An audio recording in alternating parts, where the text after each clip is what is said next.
If God exists, then why is there suffering? Now, I think this is a very valid question to be asking, and one that you should understand if you're on a spiritual path. Because if you cannot answer this question, then that means that you have not understood yet what God is. So let's go first into what God is.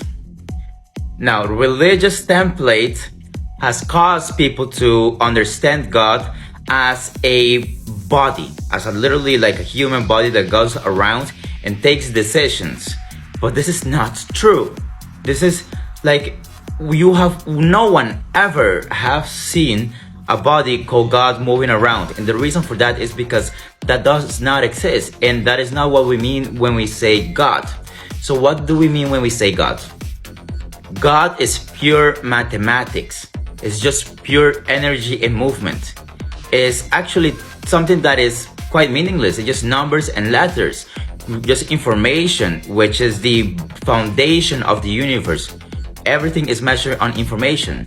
God is that, and this whole thing that is happening to us, this life, this awareness of us, is just but an interpretation of reality. We're just trying to interpret what is going on in our surroundings. And so that's why God is the spiral of the galaxies. It is the spiral that moves the planets in circles.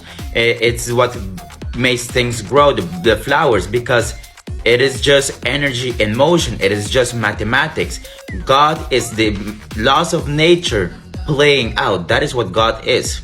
Now, seeing that God is not a person in itself, but it's more the laws of nature playing out, now we can come back and answer the question, why is there suffering if God exists?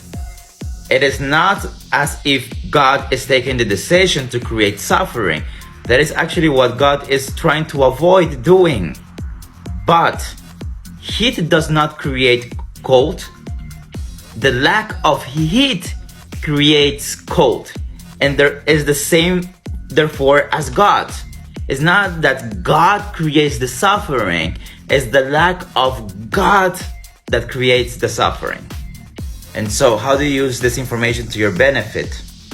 The universe is God, the God that we have been searching for. And because you are a part of the universe, you are a part of God. And therefore, you have a part of the responsibility that God carries. And that responsibility is to turn darkness into beauty. And you don't create beauty by fighting the darkness. You create beauty by focusing only on beauty.